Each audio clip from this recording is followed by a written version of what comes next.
Oke, assalamualaikum warahmatullahi wabarakatuh. Ketemu lagi dengan Pak Farid pada mata pelajaran Praktikum Akuntansi Lembaga dan Instansi Pemerintah. Selamat pagi anak-anak teman-teman semuanya. Kita pada kali ini akan membahas pada pertemuan yang ke-6 ya. Buat teman-teman semua mohon dipahami lebih cermat karena pertemuan ke-6 ini itu ada hubungannya dengan pertemuan yang ke-5 kemarin ya. Jadi tolong diperhatikan dan diingat bahwasanya materi yang kemarin ada hubungannya dengan kali ini ya. Jadi kita hari ini membahas terkait tentang indikator yang kedua pada KD yang sama pada pertemuan yang kemarin, yaitu menganalisis transaksi akuntansi kesalahan atau peristiwa luar biasa di dokumen sumber yang digunakan di Satker dan di desa atau kelurahan ya. Pada KD ini nanti indikator yang kita bahas pada pertemuan ke-6 itu adalah terkait tentang identifikasi pihak yang terkait dalam koreksi kesalahan. Nah, setelah yang kemarin kita sudah membahas mengenai koreksi kesalahan, kita harus paham juga siapa aja sih yang terkait dengan pihak-pihak dalam koreksi kesalahan ya. Jadi sekali lagi buat anak-anak silakan dicatat materinya ya. Dari sekali lagi ini ada materi lanjutan dari materi yang kemarin.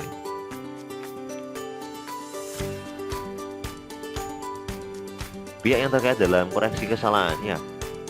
Pihak-pihak ini sangat erat sekali dengan kesalahan yang pernah terjadi di dalam instansi lembaga, baik itu di pemerintah desa atau pemerintah daerah. Biasanya pihak ini memang orang yang terlibat di dalam instansi tersebut. Maka kita harus tahu untuk pihak-pihak yang memang bisa menimbulkan kesalahan. Harapannya dengan teman-teman semuanya paham, biar tahu, karena ketika nanti ada sudah lulus, anak biar bisa mengetahui ketika di desanya masing-masing terjadi kesalahan yang perlu dikoreksi bersama. Siapa aja pihaknya? Oke, yang pertama itu adalah bendahara penerimaan. Bendahara penerimaan khususnya pada SKPD ya, Satuan Kerja Perangkat Desa, wajib menyampaikan laporan pertanggungjawaban atau LPJ administrasi beserta bukti-bukti pendukungnya kepada pengguna anggaran melalui PPK SKPD setiap bulannya ya. Jadi kalau yang kemarin kita sudah memahami terkait tentang koreksi kesalahannya, lah pihaknya yang ini harus kita pahami. Kenapa? Karena di bendahara penerimaan seluruh penerimaan di dalam pemerintah daerah atau desa itu selalu melalui bendahara penerimaan ya. Itu adalah pihak yang pertama. Pihak yang kedua seperti yang teman-teman dipahami yang pada pertemuan yang kemarin itu adalah bendahara pengeluaran. Bendahara pengeluaran ini menyampaikan LPJ UP, LPJ TU dan SPJ administrasi kepada pengguna anggaran melalui PPK SKPD. Nah, jadi dari bendahara penerimaan setelah dilaporkan, setelah dicatat, maka nanti ketika ada transaksi pengeluaran, baik itu pembelian atau belanja, maka itu akan dicatat oleh bendahara pengeluaran. Makanya bendahara pengeluaran ini harus jeli, harus teliti untuk memahami terkait tentang koreksi dalam keuangan di daerahnya masing-masing. Selain itu, dalam bendahara pengeluaran juga ada penyampaian pertanggungjawaban harus melalui PPK SKPD, agar PPK SKPD ini melalui verifikasi terlebih dahulu atas LPJ UP atau LPJ TU dan SPJ administrasi tersebut ya. Buat anak-anak kalau tanya ini apa kepanjangannya, ini ada di pertemuan yang kemarin. Maka kalau ingin jelasnya silakan diputar kembali video pada pertemuan yang kelima, dipahami dan dihafalkan apa ini kepanjangannya ya. Pada pertemuan ini Pak gak usah menjelaskan apa kepanjangannya ini. Ini adalah pihak yang kedua, yaitu bendahara pengeluaran. Pihak yang ketiga terkait tentang koreksi kesalahan pada instansi lembaga khususnya di desa atau daerah adalah kuasa bendahara umum daerah. Kenapa? Karena di kuasa bendahara umum daerah ini beliau menyampaikan SP2D untuk mengembalikan kelebihan pendapatan SKPD ke PPK SKPD. Nah, kuasa inilah yang sering sekali timbul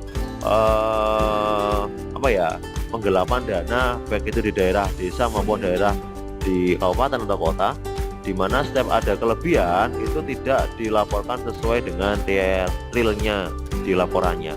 Biasanya kelebihan ini bisa dikurangi ya. Beberapa kali mungkin teman-teman melihat ada beberapa perangkat desa di apa ya, ditangkap oleh pihak kepolisian karena penyelewengan anggaran. Ini karena di sini terjadi kelebihan anggaran. Nah, kelebihan ini sebenarnya harus dilaporkan, bisa melalui rapat tahunan ya, rapat tahunan, kemudian seperti musrenbang dan sebagainya.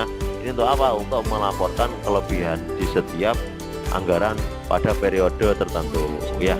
Ini adalah kuasa bendahara umum daerah. Kemudian pihak yang berikutnya, ada yang terakhir, ini adalah pengurus barang. Nah, pengurus barang ini menyampaikan LPBS dan LPB ke PPK SKPD. Nah, PPK SKPD nanti sebaiknya harus melakukan rekonsiliasi atau memverifikasi apakah benar barang yang sudah dikeluarkan atau sudah dilaksanakan oleh setiap daerah atau instansi desa ini sesuai dengan laporan yang diberikan kepada PPK SKPD ya. Nah, biasanya disinilah nanti muncul beberapa pembetulan, perbaikan yang bisa menimbulkan apa ya, koreksi. Nah, kemudian koreksi inilah nanti harus diperbaiki di periode yang akan datang. Ketika ditunggu kok tidak ada koreksi, maka ini juga bisa dikatakan sebagai pihak penyelewengan anggaran. Nah, jadi ini adalah pengurus barang dan juga sebagai pihak-pihak yang terkait tentang koreksi kesalahan pada instansi lembaga pemerintahan. Jadi teman-teman silakan dipahami, ini dicatat karena ini ada hubungannya dengan pertemuan yang kemarin. Nah, jadi Bapak perlu ingatkan sekali lagi, kenapa pada pertemuan kelima ke-6 ini kita membahas mengenai koreksi, karena pada pertemuan yang berikutnya lagi kita akan lebih detail lagi terkait tentang jurnal. Di jurnal itu nanti teman-teman harus memahami terkait tentang koreksi, karena kita akan belajar mengenai pasal di PSAP khususnya di instansi lembaga pemerintahan ya. Kita akan belajar mengenai kesalahan belanja, kesalahan pendapatan ya, dan kesalahan tersebut terjadi pada periode-periode di instansinya masing-masing, dan juga terdapat penerapan PSAP pasal ada banyak sekali. Makanya teman-teman harus paham dulu terkait tentang pihak-pihak yang ada di koreksi kesalahan instansi ini ya. Oke, terima kasih buat teman-teman. Kita cukup pada materi ke-6 ini. Kita nanti akan ketemu kembali pada pertemuan ke-7. Bapak berharap pertemuan ke-5 dan ke-6 setelah UTS ini teman-teman bisa mencatat materinya, bisa memahami materinya. Ketika ada pertanyaan, bisa langsung tulis di kolom komentar dengan menuliskan nama, kelas ya, dan apa pertanyaannya, atau biar cepat teman-teman bisa langsung WA ke Pak Farid. Oke, terima kasih. Tetap di rumah, jaga kesehatan. Wassalamualaikum warahmatullahi wabarakatuh.